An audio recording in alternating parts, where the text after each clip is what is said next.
आपण ज्या वास्तूमध्ये निवास करतो त्याला आपले घर असे म्हणतात आणि आपल्या घरामध्ये देवांना ठेवण्यासाठी निर्माण करण्यात आलेल्या घराला देवघर असे म्हणतात. देवघर म्हणजे देवांच्या वास्तव्याचे ठिकाण होय.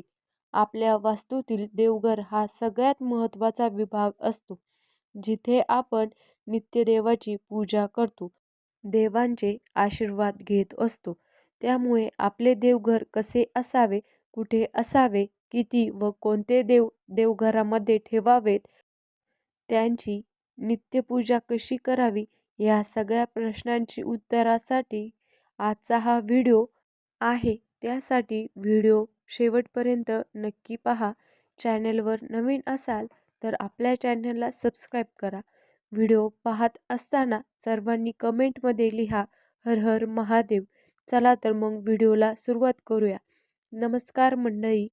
सर्वात पहिल्यांदा तर आपण जाणून घेऊया की आपल्या घरामध्ये आपल्या देव्हारा ठेवायचा असेल, देवघर ठेवायचं असेल, तर हा देव्हारा अर्थात देवघर नेमकं कोणत्या दिशेला असायला हवं. तर बघा, देवघर हे नेहमी ईशान्य दिशेला असावं. देवघराचे मुख्य अर्थात देव्हाऱ्याचे तोंड हे एकतर पूर्व दिशेला असावे किंवा पश्चिमेला असावे, जेणेकरून पूजा करणाऱ्याचे तोंड एकतर पूर्वेला होईल किंवा पश्चिमेला होईल. त्यानंतर पुढची महत्त्वाची गोष्ट म्हणजे देवघर हे दक्षिण दिशेला अजिबात असू नये, कारण ही यमाची दिशा आहे. यम हे मृत्यूदेवता आहे. त्यामुळे आपल्या देवघराचे तोंड दक्षिण दिशेला अजिबात असता कामा नये. भिंतीला सुद्धा आपण ते ठेवायचे नाही. त्यामुळे काय होईल, समजा आपण दक्षिण दिशेला तोंड करून देव्हारा ठेवला तर देवाचे तोंड दक्षिणेला येईल आणि दक्षिण भिंतीला आपण देव्हारा ठेवला तर पूजा करणाऱ्याचे तोंड त्यामुळे दक्षिण दिशेला येऊ शकतं. त्यामुळे आपल्याला ही दिशा देव्हारा ठेवण्यासाठी टाळायची आहे. देवघर नैऋत्य दिशेला असू नये, कारण नैऋत्य ही दिशा राहू आणि केतू यांची दिशा आहे. राहू केतू हा राक्षस कुळातील चांडाळ ग्रह आहे. त्यामुळे तेथे देवघर अजिबात ठेवू नये. देवघराच्या अगदी समोर किंवा देवघराला लागून शौचालय किंवा अंघोळीचे बाथरूम अजिबात असता कामा नये. देवघर हे आपल्या मुखाच्या वर असणे उत्तम असते. म्हणजेच काय, आपण देवपूजेला जेव्हा बसतो तेव्हा आपल्यापेक्षा देवांची उंची ही वर आली पाहिजे. अशा पद्धतीने आपण देव्हारा ठेवावा. देवघर हे आपल्या मुखापेक्षा खाली नसावे, म्हणजे आपण बसलोय ती जागा उंच होते आणि देव्हारा आपल्यापेक्षा बुटका होतोय. अशा पद्धतीने देवांची स्थापना आपल्याला करायची नाही. त्यामुळे मी तुम्हाला सांगते की देवघर हे नेहमी आपल्या मुखाच्या वर असणे उत्तम असते. ते आपल्या मुखापेक्षा खाली नसावे. देवांनी आपल्याला खाली पाहिले पाहिजे. आपण देवांना खाली बघता कामा नये. आदर्श देव्हाऱ्याचे हेच खरे मूलतत्व आहे. यानंतर जाणून घेऊया देवघरातील फोटो किंवा मूर्ती यांचे शास्त्र. बघा, आपल्या देवघरातील फोटो किंवा मूर्ती ह्या पुढील प्रमाणे आपल्याला लावायच्या आहे. सर्वात पहिल्यांदा आपण बोलूयात आपल्या कुलदेवतेबद्दल. प्रत्येक कुळाची कुलदेवी कुलदेव हे वेगवेगळे असतात.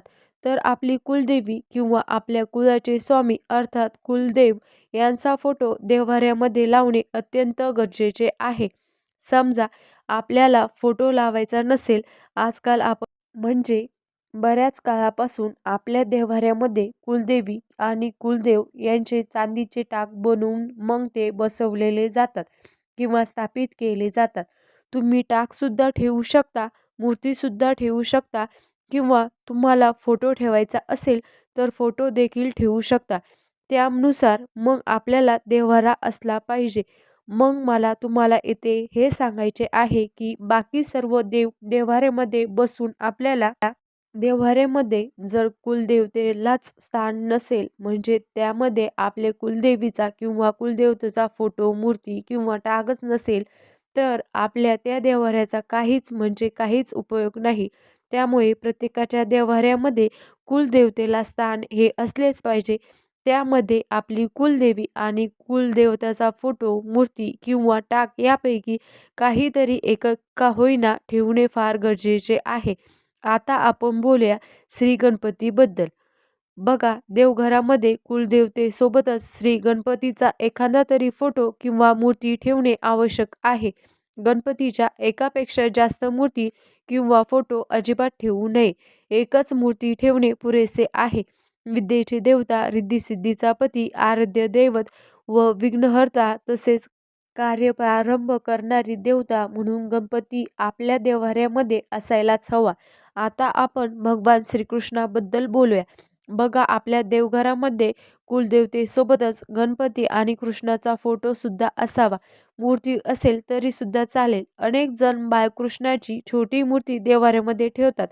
बाळकृष्ण देव्हाऱ्यामध्ये असणे शुभ मानले जाते आणि तशीच आपल्याकडे फार पूर्वीपासून अशी परंपरा आहे की जेव्हा एखाद्या मुलीचं लग्न असतं, लग्नामध्ये तिला भांडी-कुंडी, कन्यादान ह्यासारख्या अनेक गोष्टी दिल्या जातात. पण त्याचबरोबर तिला गणपतीची मूर्ती, बाळकृष्णाची मूर्ती आणि अन्नपूर्णा देवीची मूर्ती ही दिली जाते. आणि मग ती सासरी गेल्यानंतर तिच्या स्वतःच्या हाताने ह्या सगळ्या मूर्त्या सासरच्या देव्हाऱ्यामध्ये ठेवत असते. त्याच्यामुळे आपल्याकडे देवघरामध्ये बाळकृष्णाची मूर्ती असेल तर आपल्याला मग वेगळी अशी भगवान श्रीकृष्णाची मूर्ती ठेवायची गरज नाही किंवा त्यांचा फोटो नाही घेतला तरी पण चालेल. आणि तुम्हाला माहीतच असेल की भगवान श्रीकृष्ण, त्याचबरोबर भगवान श्रीहरी विष्णू, श्रीहरी विठ्ठल, त्याचबरोबर प्रभू श्री रामचंद्र, भगवान श्रीकृष्ण हे सगळे एकच आहेत आणि त्यामुळे आपल्याला त्यांच्या वेगवेगळ्या मूर्ती किंवा फोटो ठेवण्याची अजिबात गरज नाही. आपण फक्त बाळकृष्णाची मूर्ती आपल्या देव्हाऱ्यामध्ये ठेवली. मग जन्माष्टमी असेल तरी आपण तिची पूजा करू शकतो.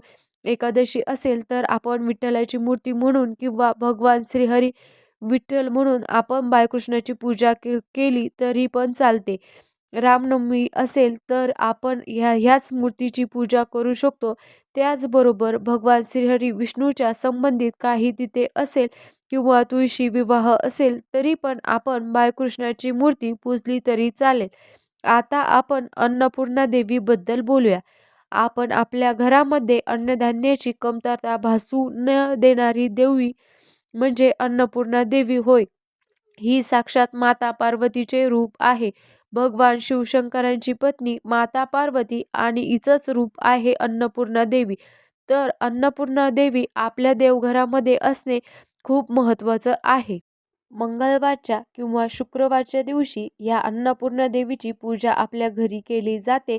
आणि समजा तुम्हाला तुमच्या लग्नामध्ये अन्नपूर्णा देवी दिलेली नसेल आणि तुम्हाला अन्नपूर्णा देवीची मूर्ती घेण्याची इच्छा असेल, अद्याप तुम्ही तुमच्या देव्हाऱ्यामध्ये अन्नपूर्णा देवीला ठेवलेले नसेल, तर अशी स्थिती असेल तर मग मुळीच तुमचे देवघर अन्नपूर्णा देवीशिवाय असे राहू देऊ नका. आपण ती मूर्ती आपल्या देवघरामध्ये ठेवायची आहे. तुम्ही मूर्तीऐवजी फोटो ठेवला तरीही चालेल, पण फोटोच काय असेल की देवघरामध्ये फोटो हे व्यवस्थित कधी बसत नाही आणि फोटो मोठे होतात, काही फोटो लहान होतात आणि मुख्य म्हणजे फोटो असेल की त्यांना आपण अभिषेक, स्नान ह्या गोष्टी करू शकत नाही. त्यामुळे मूर्ती असणे केव्हाही चांगलं. आणि ही मूर्ती आणल्यानंतर आपण समजा तुम्ही मंगळवार किंवा शुक्रवारच्या दिवशी अन्नपूर्णा देवीची मूर्ती आणली आणि त्याच दिवशी तुमच्याकडून तिची देव्हाऱ्यामध्ये स्थापना करणं झालं नाही, ज्यांच्याकडून होईल त्यांना काही हरकत नाही. नवीन नियम सांगायची गरज नाही. त्यांनी छानपैकी देवीला त्या दिवशी अभिषेक करावा. त्याच्यानंतर तिला स्नान घालावं, स्वच्छ कपड्याने पुसून मग देव्हाऱ्यामध्ये स्थापित करून घ्यावे. त्यासाठी एक वाटी घ्यावी. वाटीमध्ये तांदूळ भरावे किंवा कोणतेही एक धान्य भरावे. शक्यतो आपण तांदूळच ठेवतो, अखंड तांदूळ. आणि ह्या तांदळावर हळदी कुंकू वाहून त्यांच्यावर मग देवीला म्हणजे त्या तांदळामध्ये देवी स्थापन केलं जातं. आणि हे तांदूळ आपण आठवड्यातून एकदा किंवा दररोज बदलले तरीही चालतं, काही हरकत नाही. पण मग ज्यांच्याकडून म्हणजे मंगळवारी, शुक्रवारी कधीही देवीची मूर्ती खरेदी करून झालं पण स्थापना करून झाली नाही, तर तुम्ही परत म्हणजे समजा मंगळवारी आणली आणि शुक्रवारची वाट पाहताय, शुक्रवारी आणली आणि परत मग मंगळवारची वाट पाहताय, तर अशा वेळेस काय करायचं, तुम्ही ती मूर्ती तांदळाच्या डब्यामध्ये ठेवून द्या आणि ज्या दिवशी म्हणजे ज्या वारी तुम्हाला स्थापना करायची आहे, तुम्ही पौर्णिमेला स्थापना केली, मग वार कोणताही असेल तरी काही हरकत नाही. मग त्या दिवशी तुम्ही ती तांदळातून वर काढा आणि सांगितल्याप्रमाणे अभिषेक स्थान वगैरे तिला घालून मग तुम्ही तुमच्या देवाऱ्यामध्ये धान्यात तिची स्थापना करा. तर अशा पद्धतीने अन्नपूर्णा देवीची मूर्ती आपल्याला ठेवायची असते. आपल्या देवघरामध्ये शिवलिंग तुम्ही ठेवत असाल तर शिवलिंगाच्या जवळपास किंवा तुमच्या कुलदेवतेच्या टाकाशेजारी, मूर्ती शेजारी तुम्ही अन्नपूर्णा देवीला ठेवू शकता. आता आपलं आराध्य देवताबद्दल बोलूया. देवघरामध्ये कुलदेवी, गणपती, श्रीकृष्ण, अन्नपूर्णा देवी यांच्यासोबतच आपले एखादे आराध्य दैवत, उदाहरणार्थ शंकरांचा फोटो, मग तो फोटो त्यांच्या कुटुंबासमवेत लागतो. एकटा फोटो आपण ठेवत नाही. त्यांच्यामुळे आपण सगळ्यांवर एक पर्याय म्हणून शिवलिंग आपण आपल्या देवघरामध्ये ठेवत असतो, ज्याला आपण शंकरांची पिंड असेही म्हणतो. तर आराध्य दैवत म्हणजे उदाहरणार्थ शिवलिंग, श्री दत्त, विष्णूचा फोटो किंवा मूर्ती आणि आपले आराध्य दैवत म्हणून आपल्याला मग त्यांचीही पूजा करता येते. मी तुम्हाला सांगितलंय की भगवान श्रीहरी विष्णूची सुद्धा वेगळी अशी मूर्ती ठेवायची आपल्याला गरज नाही, कारण बाळकृष्ण आपल्या देव्हाऱ्यामध्ये असतातच. त्यांच्यामुळे आराध्य देवतामध्ये आपण शिवलिंग ठेवू शकतो आणि दत्ताचा फोटो ठेवू शकतो. यानंतर लक्ष्मी, कुबेर यांच्याबद्दल आपण बोलूया. आपल्या देव्हाऱ्यामध्ये लक्ष्मी व धनदेवता कुबेराची तस्वीर असावीच. धनदेवताची नित्य पूजा केल्यास आपल्याला आर्थिकदृष्ट्या बरकती येते. तर मग आपल्या देव्हाऱ्यामध्ये आपल्याला देवी लक्ष्मीची मूर्ती ठेवायची असेल तर बाळकृष्णाच्या मूर्ती शेजारी आपण देवी लक्ष्मीची स्थापना करावी आणि लक्ष्मी कुबेराचा एकत्रित फोटो असेल तर मग देव्हाऱ्यामध्ये जिथे तो फोटो पाठ टेकून आपल्याला ठेवता येईल अशा पद्धतीने ठेवा. आणि मी तुम्हाला एक सांगितलं की तुम्हाला जर तुमच्या देव्हाऱ्यामध्ये फोटो ठेवायचे असतील तर तुम्ही ते आवर्जून एकाच अशा कारागिराकडून बनवून घ्या, म्हणजे एकसारख्या उंचीचे, एकसारख्या लांबीचे तुम्हाला ते बनवून देतील आणि मग तुम्हाला तुमच्या देव्हारासुद्धा तसाच बनवून घ्यावा लागेल की फोटोसुद्धा व्यवस्थितपणे आपल्याला ठेवता आले पाहिजे. त्यांच्यामुळे जास्तीत जास्त करून एकाच देवाच्या 2 मूर्त्या किंवा काही देवांचे असे अवतार आहेत. बघा, जसं की भगवान श्रीकृष्ण म्हणजे भगवान श्रीहरी विष्णू आणि तेच प्रभू श्री रामचंद्र आहेत. तर मग एवढे सगळे ह्या देवांचे फोटो, मूर्ती ठेवायची आपल्याला गरज पडत नाही. त्या सर्वांचे प्रतीक म्हणून जसे आपण बाळकृष्ण ठेवतो त्याच पद्धतीने मग त्या देवांच्या किंवा त्या देवीच्या वेगवेगळ्या अवताराच्या ज्या मूर्त्या असतात किंवा फोटो असतात त्या ठेवण्याची गरज नसते. बघा, यांच्यानंतर लक्षवेधी देवघर म्हणजे नेमकं कसं असतं त्याबद्दल आपण माहिती घेऊया. तर जे देवघर उत्कृष्ट देवघर किंवा आदर्श देवघर म्हणून पाहिलं जातं, ओळखलं जातं, तर त्याची लक्षणं पुढीलप्रमाणे असतात. त्या देव्हाऱ्यामध्ये अधिक देवी देवतांच्या तस्विरी किंवा मूर्ती नसतात. 5 ते 6च मूर्ती किंवा 5 ते 6च फोटो त्या देवघरामध्ये असतात. अनेक देवतांची नित्यपूजा करणं आपल्याला जमत नाही, त्यामुळे मोजके फोटो किंवा मोजक्याच मूर्तीच आपल्याला आपल्या देवघरामध्ये ठेवावे लागतात आणि त्याच ठेवणं योग्य आहे. देवतांच्या मूर्तींना आसन असणं गरजेचं आहे. आपण देवांच्या मूर्तींच्या खाली, फोटोच्या खाली एक लाल किंवा पिवळ्या रंगाचा कापड आपण अंथरलेला असतो. शक्यतो लालच कपडा अंथरण्याला जास्तीत जास्त प्राधान्य हे आपल्या महाराष्ट्रामध्ये दिलं जातं आणि याला आपण देवांच्या आसन किंवा देवाखालचा कपडा ह्या नावाने ओळखतो. तर आदर्श देवघरामध्ये देवांच्या मूर्तींना आसनसुद्धा असतं.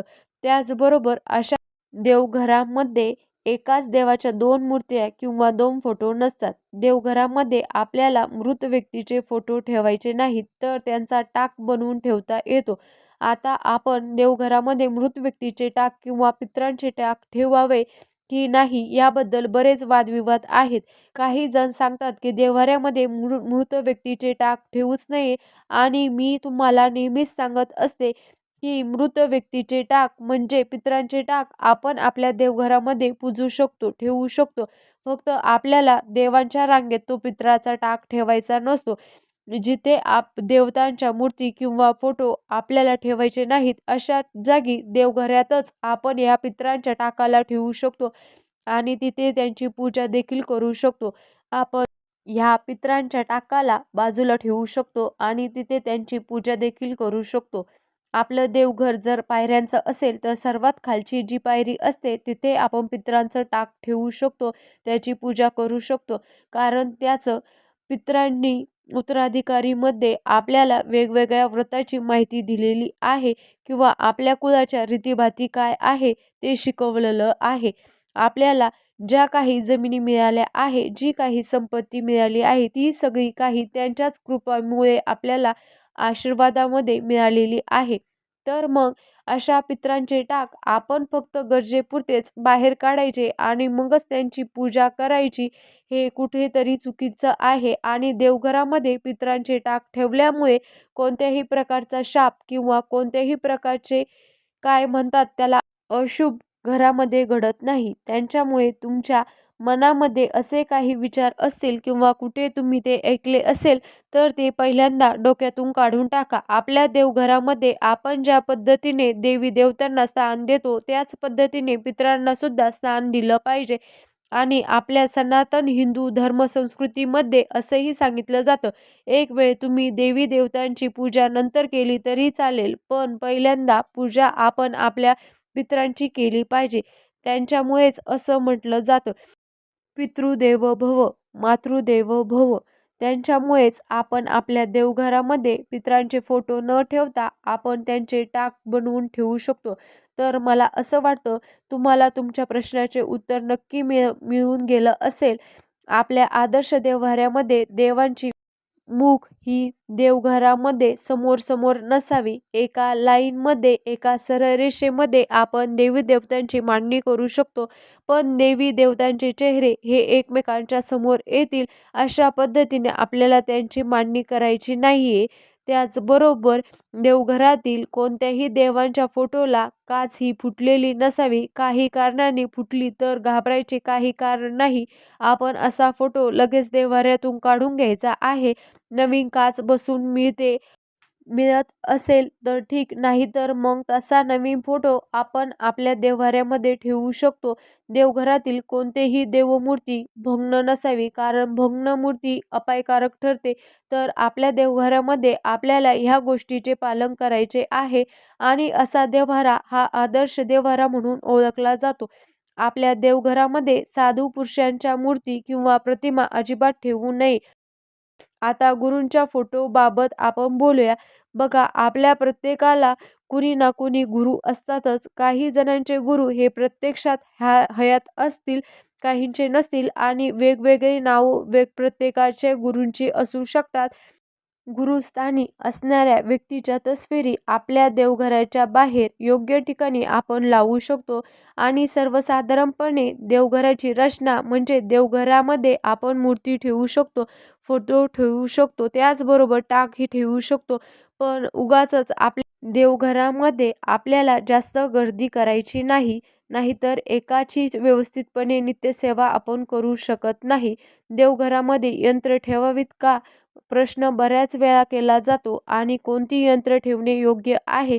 देवघरामध्ये 9 ग्रहापैकी उदाहरणार्थ राहू, केतू, शनी, मंगळ ह्या ग्रहांची यंत्रे देवघराच्या बाहेर फळी ठेवून त्यावर ठेवावी, कारण हे पापग्रह आहेत.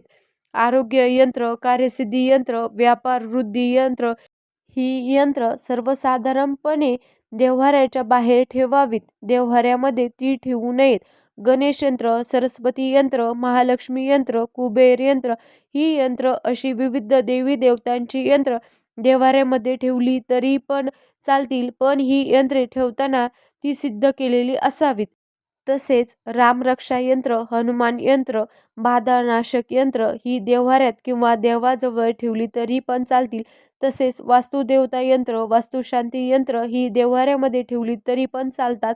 बृहस्पती किंवा गुरु यंत्र, चंद्र यंत्र, बुध यंत्र, रवी यंत्र एक वेळ देव्हाऱ्यामध्ये ठेवली तरी पण चालतील. सर्वच यंत्र देवघरामध्ये ठेवणे उचित नाही, म्हणजे योग्य नाही, कारण देवघराचे पावित्र्य देखील राहिले पाहिजे.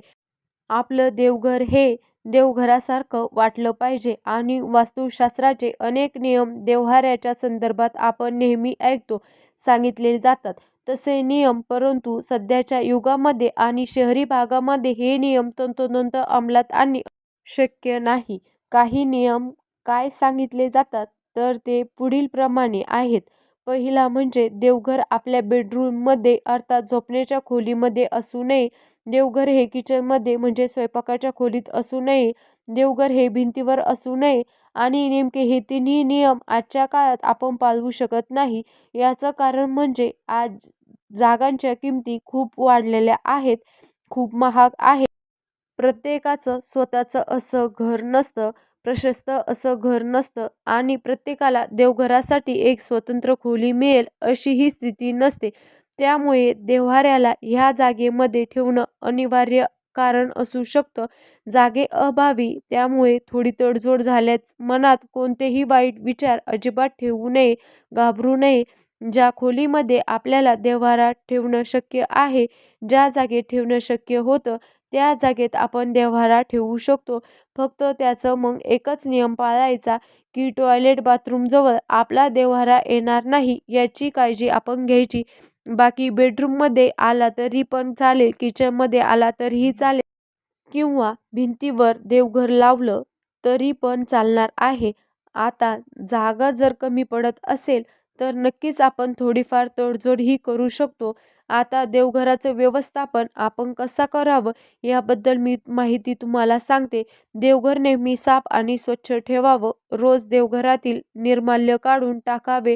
देवाला नेहमी तुपाचा दिवा लावावा. देवाला नेहमी 2 उदबत्त्या दाखवाव्या. एक उदबत्ती कधीच दाखवू नये, कारण एक उदबत्ती माणूस गेल्यावर लावतात. उदबत्तीची आणि धुपाची राख आपण देवघराच्या आत पडणार नाही याची काळजी घ्यावी. देवाला गुलमोहर अशी फुले वाहू नये. त्याऐवजी जास्वंद, चाफा, अत्तर, गुलाब, कमळ, बेल, दुर्वा, तुळस ही फुलं वाहू शकतो. रोज देवाला पंचोपचार करावेत. पंचोपचार म्हणजे हळद, कुंकू, दीप, अगरबत्ती, पुष्प आणि नैवेद्य दाखवावा. देवाला लागणाऱ्या वस्तू उदाहरणार्थ हळद, कुंकू, धूप, वाती, अत्तर, कापू इत्यादी देवघराच्या बाजूला छोट्या कपाटातच ठेवावा म्हणजे चटकन मिळतील. देवघराच्या जवळ खडीसाखरेची डबी नेहमी ठेवावी म्हणजे कधीही नैवेद्य म्हणून ती ताटामध्ये ठेवता येते. दिव्याला लावण्यात येणारी वात ही पूर्व दिशेला असावी, दक्षिणेकडे लावू नये. दररोज देवांचे नामस्मरण करावे. रोज सकाळी आणि संध्याकाळी दिवे लागणीच्या वेळी देवाला नमस्कार करावा. देवघरामध्ये एक नाम मंत्राचे रेकॉर्ड लावली. हल्ली आपल्याला हवे असलेले सारे मंत्र हे रेकॉर्डमध्ये भरून मिळतात.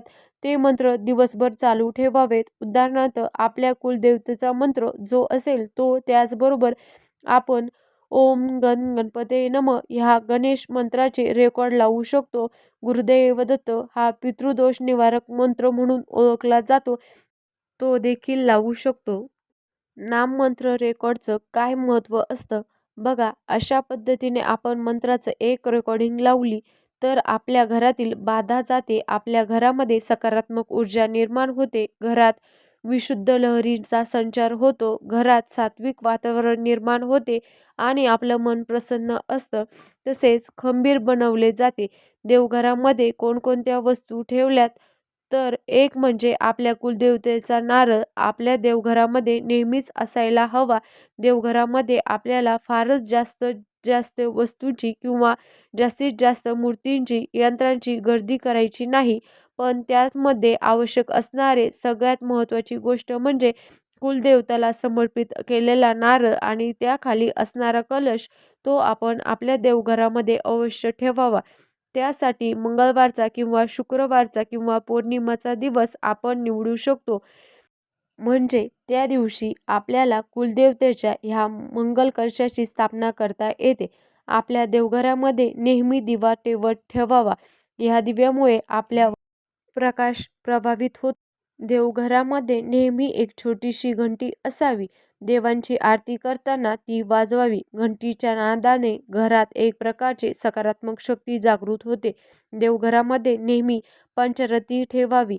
5 वातींनी ही पंचारती देवांची पूजा आणि आरती करताना आपल्याला उपयोगी पडते. ही मांगल्याचे प्रतीक देखील मानले जाते. देवघरामध्ये महत्त्वाचे थोडक्यात सांगायचं झालं तर देवघर हे वास्तूंच्या दृष्टीने अत्यंत महत्त्वाचे असते. कारण देवघराच्या माध्यमातून सकारात्मक लहरी ह्या आपल्या घरामध्ये खेळत राहतात. त्यामुळे वातावरण शुद्ध आणि पवित्र राहतं. देवघरामध्ये आपण नित्य पूजापाठ करतो, त्यामुळे तेथे देवघर असतं त्या खोलीत मंगलमय ऊर्जा तयार होते. परिणामतः वास्तुबाधेची ही ऊर्जा नाश करते. तर मंडळी, ह्या व्हिडिओमध्ये मी तुम्हाला देवघराच्या बाबतीत अत्यंत महत्त्वाच्या गोष्टी त्यांची माहिती दिली आहे. आशा करते की तुम्हाला ह्या व्हिडिओत ह्या माहितीचा नक्की उपयोग होईल. तुम्हाला हा व्हिडिओ कसा वाटला ते तुमचे एक कमेंट करून नक्की सांगा. व्हिडिओ आवडला असेल तर लाईक करा, जास्तीत जास्त लोकांना पाठवा आणि ह्याच पद्धतीने नवनवीन माहितीचे व्हिडिओ नेहमीच पाहण्यासाठी आपल्या चॅनलला सबस्क्राईब करून घ्या. धन्यवाद.